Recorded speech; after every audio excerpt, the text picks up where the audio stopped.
Namaskar and welcome to In Focus. Sharad Pawar's decision to contest the Congress presidency has thrown open the elections and put serious pressure on Sitaram Kesri. But is he a serious candidate? Can he win? And if he does, what are the sort of changes we can expect?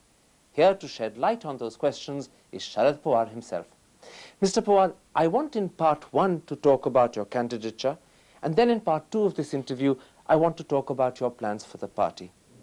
It's Wednesday, the 28th of May, almost 9 p.m. at night, and today you filed your nomination papers to stand for elections as Congress President. What guarantee is there that by 5 p.m. on Monday, the 2nd of June, you won't have withdrawn? No, question doesn't arise. You see, firstly, last few months, not only me but number of my colleagues were seriously thinking how to revive Congress. Our total approach was to give full strength and support and cooperation to present president, which we are given. But generally there is a feeling in the mind of congressmen that the status quo or present leadership is not in position to enthuse Congress worker, is not in position to revive party, is not in position to create a confidence in the mind of public at large. And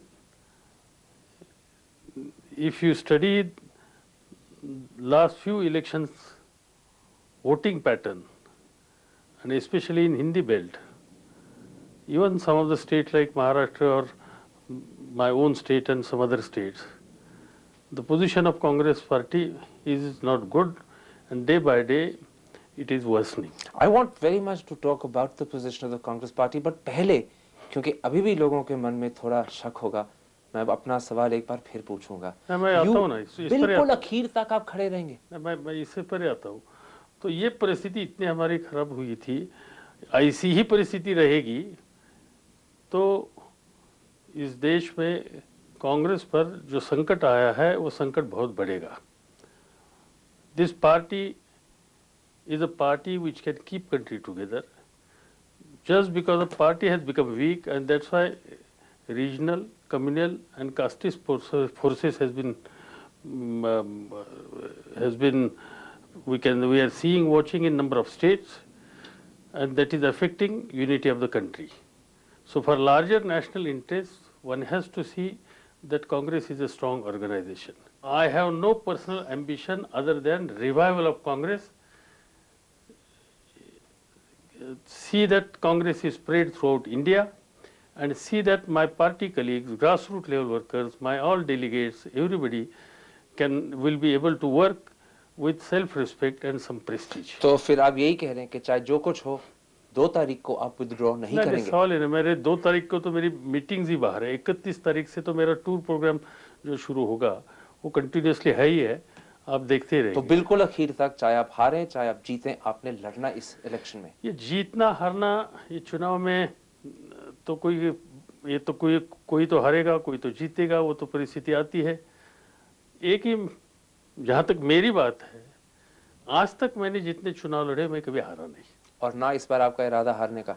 और इस समय भी जो मुझे mood दिखाई देता है, atmosphere दिखाई देता है, सभी स्टेटों के साथ, पार्टी साथियों के साथ बातचीत करने के बाद जो उनकी मानसिकता दिखाई देती है, तो इसमें हारने की तो बात ही नहीं आ सकती। मतलब हौसला आपका बिल्कुल मजबूत है? बिल्कुल, हम 100% जीतेंगे, कांग्रेस रिवाइव करेंगे, कार्यकर्ता का सम्मान बढ़ाएंगे। लोग तो हमेशा ऐसे ही कहते हैं इलेक्शन के पहले, कभी तक आज तो मुझे कोई नहीं मिला जो कैंडिडेट हो जो कहेगा जी मैं हारने वाला हूँ लेकिन तब भी मैं खड़ा हो रहा हूँ। तो ये तो एक तरह कहने की बात हुई नहीं। जहाँ तक मेरा अनुभव है, आज तक मैंने कहने के बाद मैं कभी हारा नहीं, कौन से ही इलेक्शन। तो फिर पवार साहब जरा इसे एक्सप्लोर करिएगा मेरे साथ। 26 तारीख को आप सोनिया गांधी को मिलके आए, उन्होंने कोई आपको हौसला इंडिकेशन दिया सपोर्ट का? नहीं, वो राजनीतिक बातें वहाँ होती नहीं, it was a courtesy call. मुझे ये बताइएगा केसरी साहब के साथ हैं वो? नहीं, मुझे नहीं लगा वो राजनीतिक इसमें ध्यान देती है, इससे मुझे लगता नहीं। इनको फजूल पॉलिटिकल कंट्रोवर्सी में लाना ठीक नहीं। So she will play no role in this? जहाँ तक मेरा एक्सपीरियंस है आज तक का, वो इसमें ध्यान देती नहीं। मतलब आप कह रहे हैं कि वो एक तरह न्यूट्रल रहेंगी? हमेशा न्यूट्रल रही है। सो आपको ये चिंता नहीं है कि उनका सहारा किसी और के साथ हो, जैसे केसरी साहब? मुझे भी नहीं, और बाकी को और किसी को होगा, इस पर मेरा विश्वास नहीं। तो फिर मेरा आखिरी सवाल इस बात पे, लोग कहते थे, प्रेस में बहुत बार छापा गया कि पवार साहब का सबसे बड़ा हैंडीकैप, सबसे बड़ी problem is that he is not trusted by the Gandhi family. That is no longer the case, I take it. ये एक प्रोपेगेंडा होता है, इससे दूसरा कुछ नहीं है। एक कोई प्रचार करना हो किसी के खिलाफ, तो ये प्रचार होता है। This doesn't worry you at all. No, not at all. Then, as things stand, Congress working committee के लिए जब मैं तिरुपति में चुनाव में लड़ा था तो ये प्रचार किया था, फिर मुझे बहुत अच्छे वोट्स मिले और मैं चुनकर आया। So then, as things stand at the moment, there are three main candidates for the Congress presidency. I'm not counting Antule because he said he's withdrawn. There's yourself, there's Mr. Kesri, there's Mr. Pilot. If it remains a three-way fight, Mr. Kesri is going to walk home, won't he? No, ये preferential system है voting की। एक तो मुझे साहब जरा विश्वास है जोर कि से बोलिएगा, बादल गरज रहे हैं, मैं चाहता हूं कि आपकी आवाज ना रह जाए, जोर से बोलिएगा। नहीं, यहाँ तो प्रेफरेंशियल सिस्टम है, तो इसमें कोई किसी एक को फायदा होता है ऐसी स्थिति नहीं है। You're saying that चाहे 3 लोग लड़ें या चाहे 2 लोग लड़ें, आउटकम पे कोई इतना असर नहीं आएगा? बिल्कुल कोई असर हो नहीं सकता, क्योंकि वहाँ प्रेफरेंशियल सिस्टम है, 1-2 नंबर की वोट देने की पड़ते हैं। और ये हमारे डेलीगेट्स बड़े जिम्मेदार लोग हैं, उनको एक्सपीरियंस का, इलेक्शन का, चुनाव का एक्सपीरियंस बड़ा अच्छा है, और इसलिए वो समझदारी से वोटिंग करेंगे। इस पर मेरा पूरा भरोसा है। वो चाहते हैं कांग्रेस रिवाइवल, वो चाहते हैं कि पार्टी की जिम्मेदारी संभालने वाली व्यक्ति पूरे देश में घूम सके, उनका हौसला बढ़ाने के लिए मदद करे। लेकिन मुझे एक चीज बताइए, आप चाहते हैं कि पायलट साहब विड्रॉ करें? मैं तो उनसे बात करूंगा इसी चीज के बारे? इसी चीज के बारे में, और इसमें रास्ता जरूर निकलने के लिए कोशिश करूंगा। लेकिन आप उनको परसुएड कैसे करेंगे? क्योंकि वो भी कह रहे हैं आपके जैसे कि मैं तो विड्रॉ नहीं कर रहा। ठीक है, बात करेंगे, तो कोई रास्ता निकलने के लिए कोशिश करेंगे। आपको उम्मीद है कि वो अंत में विड्रॉ कर जाएंगे? मुझे एक बात पक्की मालूम है कि वो भी कांग्रेस रिवाइवल के पक्ष में पक्के हैं, और कांग्रेस रिवाइवल के लिए हम दोनों ने मिलकर इसमें कदम उठाना चाहिए। इसमें पार्टी की हित की बात है, ये इनके मन में बात है। अच्छा, आपने कहा था खुला कि आप जीतेंगे, आज तक आप कभी हारे नहीं, और 100% आपको उम्मीद है जीतने की। If you are so confident, who are the big Congress leaders supporting you? Name them for me. Congress workers, delegates. और उनके अलावा? बाकी हमें किसी के हम नाम लेना ही नहीं चाहते। कांग्रेस अच्छा, इस समय के कांग्रेस पार्टी की कॉन्स्टिट्यूशन के मुताबिक कांग्रेस का ऑफिस इतना शक्तिशाली होता है, तो इसलिए मेरी खुद की एक भावना ये है कि उन्होंने डायरेक्टली यहाँ आकर काम करने की कोई जरूरत नहीं। आप कह रहे हैं कि आप डेलीगेट्स के पे उम्मीद रख रहे हैं, लीडरों पे नहीं? नहीं, लीडर डेलीगेट्स को भी बताएंगे, मगर उन्होंने पब्लिकली बताने की जरूरत नहीं। तो 1 मिनट के लिए लीडरों की बात करिएगा मेरे साथ। जितेंद्र प्रसाद आपके साथ हैं? मैं कौन मेरे साथ है कौन मेरे साथ नहीं, इस पर ज्यादा बोलना नहीं चाहता हूँ। क्यों? मगर मुझे ये मालूम बात पक्की है कि जो हमारे साथी नेता हो, कार्यकर्ता हो, डेलीगेट हो, पार्लियामेंट के मेंबर हो, विधिमंडल का सदस्य हो, जो कांग्रेस रिवाइवल चाहते हैं, जो खुद का और कांग्रेस पार्टी के भविष्य के बारे में चिंतित है, ये सब लोग मुझे लेकिन मुझे एक चीज समझाइए, आपने ये क्यों कहा कि जो आपके साथ हैं आप उनके बारे में बात नहीं करना चाहते? क्यों? मैंने ये कहा कि कांग्रेस अध्यक्ष की पोस्ट ये बड़ी शक्तिशाली पोस्ट होती है संगठन में, इसलिए तो आप चाहते हैं? और इसलिए नहीं, मैं इसमें चाहता हूं कि मैं अध्यक्ष बनने के बाद कांग्रेस अध्यक्ष के पावर्स डिसेंट्रलाइज करने वाला हूं। इंदिरा गांधी जैसी, मतलब राजीव गांधी हाथ में लेके आप फिर बांटने वाले हैं किसी और को? इंदिरा गांधी, राजीव गांधी जैसे टावरिंग पर्सनैलिटी आज देश में कांग्रेस में नहीं, यहाँ कलेक्टिव लीडरशिप का एरा पैदा शुरू हुआ है, और यहाँ हमने कलेक्टिव लीडरशिप दिखाकर कांग्रेस को रिवाइव करना चाहिए। और इसलिए सब कांग्रेस प्रेसिडेंट के हाथ में अधिकार रखना ये कांग्रेस के लिए ठीक नहीं होगा। और इसलिए मैं आपकी बात मानता हूँ, लेकिन आप कलेक्टिव लीडरशिप की बात कर रहे हैं, तो मुझे बताइए आपके साथ कौन सा कलेक्शन है लीडरशिप का? सब नाम दीजिएगा। जो आपने कहे कि कल कांग्रेस प्रेसिडेंट बनने के बाद हर स्टेट से जो कांग्रेस प्रेसिडेंट बनने के बाद तो सब आपके साथ होंगे, बनने के पहले कौन है आपके साथ? जितेंद्र प्रसाद है। मुझे बनने के बाद कांग्रेस को रिवाइव करने में उनका योगदान चाहिए। बनने से पहले मुझे विश्वास है कि जो कांग्रेस का भविष्य की बात सोचता है और खुद की भी राजनीतिक भविष्य का बात सोचता है, उनको कांग्रेस रिवाइवल का काम करने वाली व्यक्ति कांग्रेस के प्रधान होनी चाहिए, ये इनकी भावना है। मुझे ये बताइएगा, नरसिम्हा राव साहब आपके साथ हैं? भाई कांग्रेस रिवाइवल के लिए जो जो मदद करेंगे इनका सबका मैं सहायक नरसिम्हा राव साहब की बात कर रहा हूं, उनका मैंने अभी तक- आशीर्वाद आपके साथ है? मैंने उनसे अभी तक बात नहीं की, मगर कांग्रेस करनी है को आपने बात उनके साथ? मैं उम्मीदवार हूँ, तो जितने वोटर्स हैं उनको सबसे बातचीत करने के लिए कोशिश आपको करेंगे। उम्मीद है कि वो आपको आशीर्वाद देंगे अपना? नरसिंह राव जी भी वोटर है, और नरसिंह राव जी या बाकी दूसरे वोटर आज ये चाहते हैं कि कांग्रेस रिवाइव होनी चाहिए। लेकिन देखिए जी, और आप इसलिए इतने हौसले के साथ मुझे बता रहे थे कि आप 100% जीतेंगे, और जब मैं आपको पूछता हूँ कि कौन है आपके साथ, तो आप किसी का नाम नहीं ले रहे। क्योंकि ये सब कार्ड बाहर खोलनी नहीं चाहिए जब तक वोटिंग नहीं होता। क्योंकि आपको और डर है इसलिए कि अगर आपने खोल दिया अपना हाथ तो और लोग देख लेंगे। मैंने जो शुरू में कहा कि आज तक मैं कभी चुनाव में हारा नहीं, क्योंकि इस चुनाव की स्ट्रेटेजी ठीक तरह से समझदारी से संभाल के मैं करता हूँ। मेरा आखिरी सवाल इस हिस्से के लिए, अगर आप कांग्रेस अध्यक्ष बन जाएं, will you also then seek to be leader of the parliamentary party? इसके कोई जरूरत नहीं। मैंने ये कहा कि मुझे बाकी दूसरी कुछ एम्बिशन नहीं, मुझे एम्बिशन है रिवाइवल ऑफ कांग्रेस। जी, but will one man, one post, which you believed in, be enforced upon yourself? मैंने जब यहाँ कहा कि कांग्रेस अध्यक्ष के अधिकार में डिसेंट्रलाइज करने के लिए तैयार हूँ, तो नई और कोई जिम्मेदारी लेने की बात मेरे सामने आ ही नहीं सकती। तो केसरी साहब को आप रहने देंगे सीपीपी के पद पे? वो संसदीय पार्टी तय करेगी, मैं कौन तय करने वाला हूँ। ये बात तो आज तो हमारे सामने नहीं, जब आएगी तब मैं इस बारे में मेरी विचारधारा क्या है बताऊंगा। लेकिन जो आपके हाथ में इतने जबरदस्त पावर आने वाले हैं, अगर आप अध्यक्ष बन गए, आप उसको इस्तेमाल करेंगे केसरी साहब को एक तरफ हटाने के लिए, जैसे केसरी साहब ने किया था राव साहब के साथ, और will you be genuinely neutral? मेरा इसमें एफर्ट ये रहेगा कि ये अधिकार अधिक लोगों के हाथ में जाना चाहिए। जी आगे बोलिए। जब आप अधिक कहते हैं, डू यू मीन केसरी साहब और डू यू मीन कोई और? ये संसदीय पार्टी की जहां तक लीडरशिप का सवाल है, वो थोड़ा मैं तय करूंगा, वहां की पार्टी ने तय करना चाहिए। आज वहां चुनाव होकर आए हैं केसरी जी, वो आने के बाद परिवर्तन वहां इमीडिएट लाना चाहिए, ऐसी कोई परिस्थिति नहीं, जब आएगी तब देखेंगे। पवार साहब, we'll have to end this part there. I want to carry on in part 2 and talk to you about your plans for the party.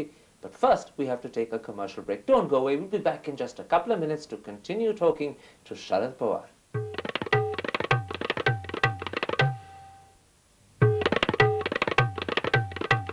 Welcome to part 2 of our conversation with Sharad Pawar. Mr. Pawar, I now want to talk about your party. What would you say is the state of morale in the Congress today? See, generally rank and file in Congress party is worried about future of the Congress party. He wants revival. He is ready to work. But it is the responsibility of the leadership to show him path. It is the responsibility of the leadership to associate in process of revival, travel, meet Congress workers, meet public at large, and create confidence in the mind of public and Congress workers. मैं leadership के बारे में बात करना ही चाहता हूँ, मगर पहले एक छोटा सवाल, अगर आज इलेक्शन हो इसी स्थिति में, कितनी बुरी तरह हार जाएंगे आप? हमारी परिस्थिति इम्प्रूव करने के लिए बहुत मेहनत करने की जरूरत है। आज हमारी परिस्थिति अच्छी है, ऐसे मैं दावा नहीं कर सकता हूँ। तो मतलब अगर आज चुनाव हो तो आप हार ही जाएंगे, ये तो आप स्वीकार ही कर रहे हैं एक तरह?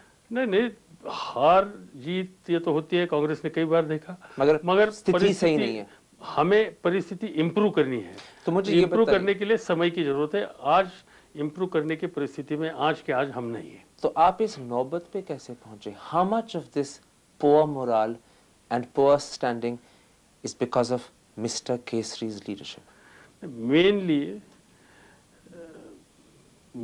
मूवमेंट्स ने, एक्टिविटीज ने। अभी ये देखिए, कोई एक इम्पोर्टेंट पॉलिटिकल पार्टी के नेता इस समर में घूम रहे देश में, कोई यात्रा के नाम पर, बुजुर्ग है, लोगों का रिस्पांस कितना मिलता है ना मिलता है, इस पर कोई डिफरेंस ऑफ व्यू हो सकता है, मगर कम से कम पार्टी का वर्कर एक्टिवाइज होता है, गैल्वेनाइज होता है। मतलब आपकी पार्टी में कोई गैल्वेनाइजिंग नहीं हो रही?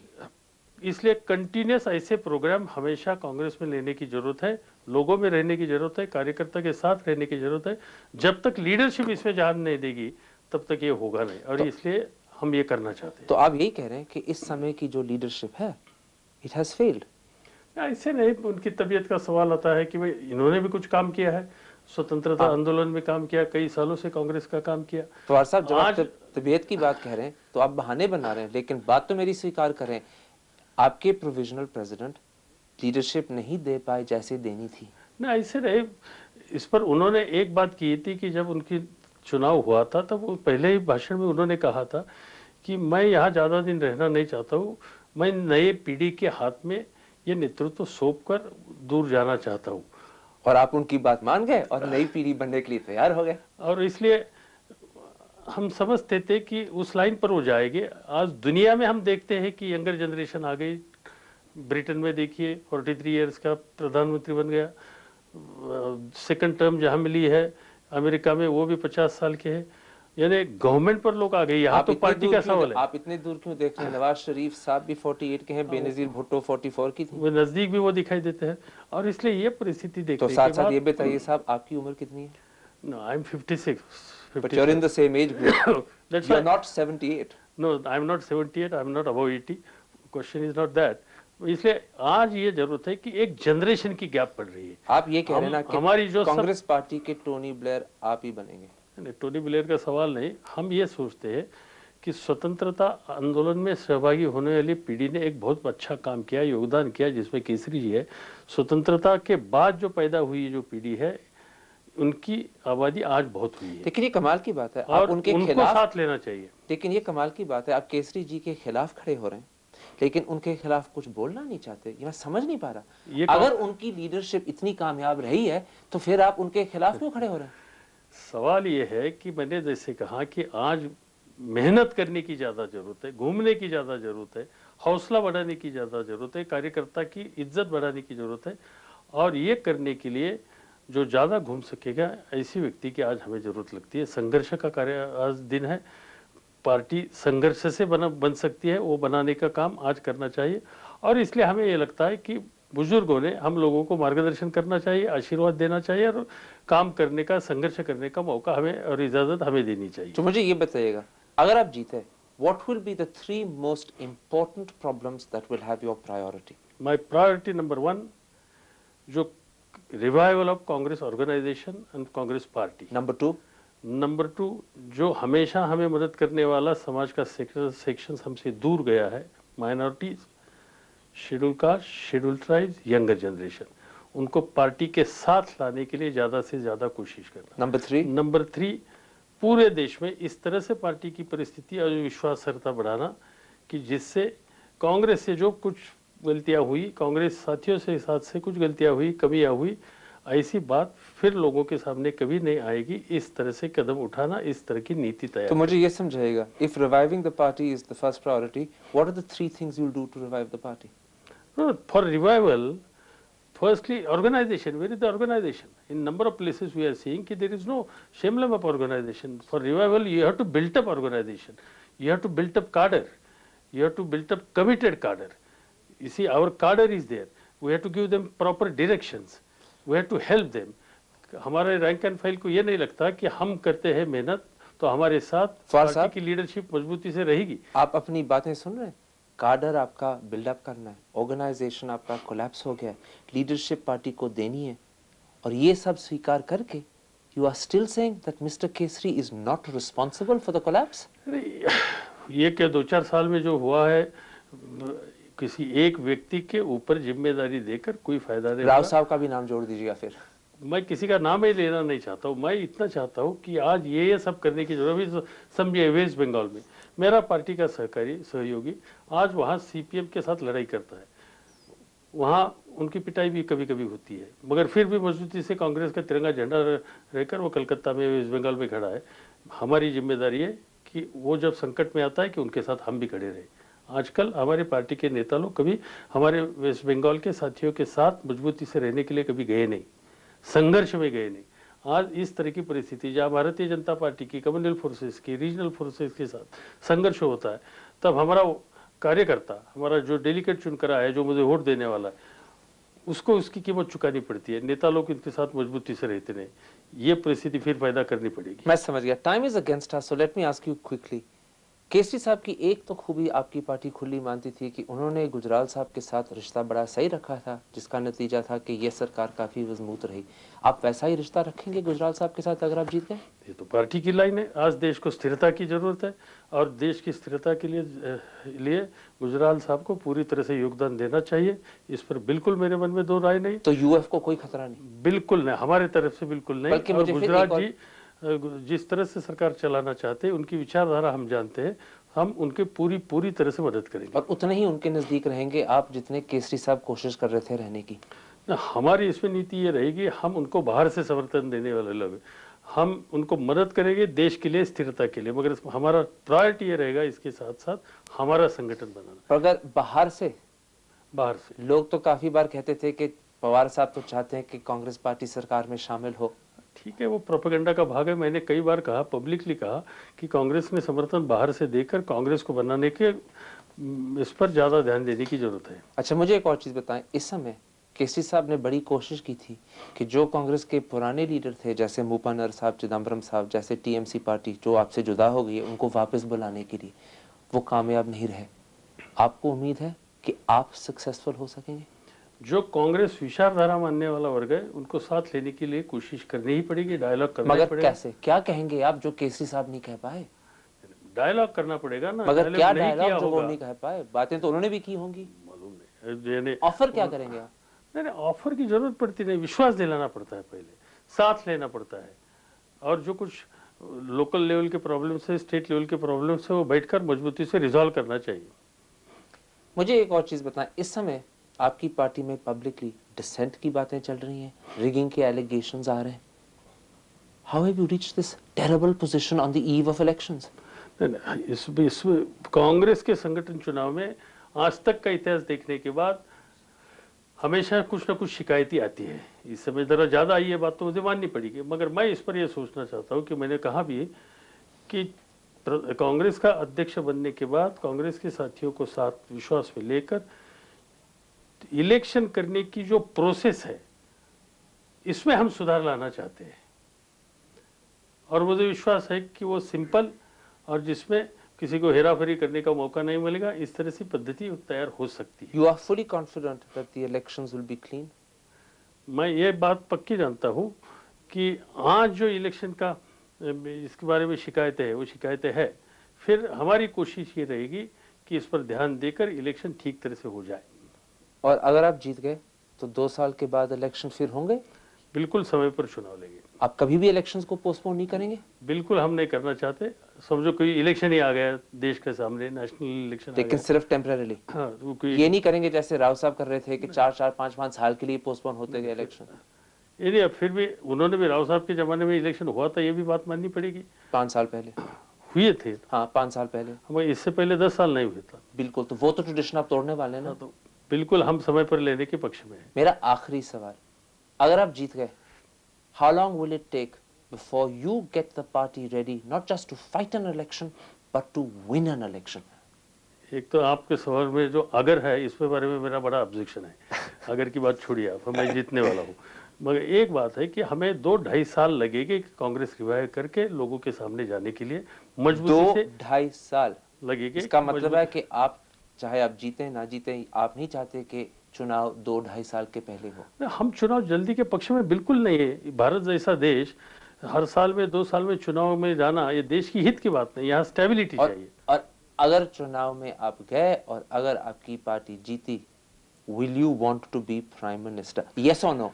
No, my problem, as I told you, my total desire and target is only revival Congress. But I'm not ready to think about power in government. I have seen enough. But I'm not worried about if you win the elections in 2 years' time, you will have revived Congress. Then will you want to be prime minister? My job is to revival Congress. First priority number 1 this. Let me do that. Then I'll think and I'll tell you. Mr. Pawar, on that note, thank you very much for talking to InFocus. That's it for this week. We'll be back next week with another interviewee. But for today, from the residence of Sharad Pawar in New Delhi, goodbye.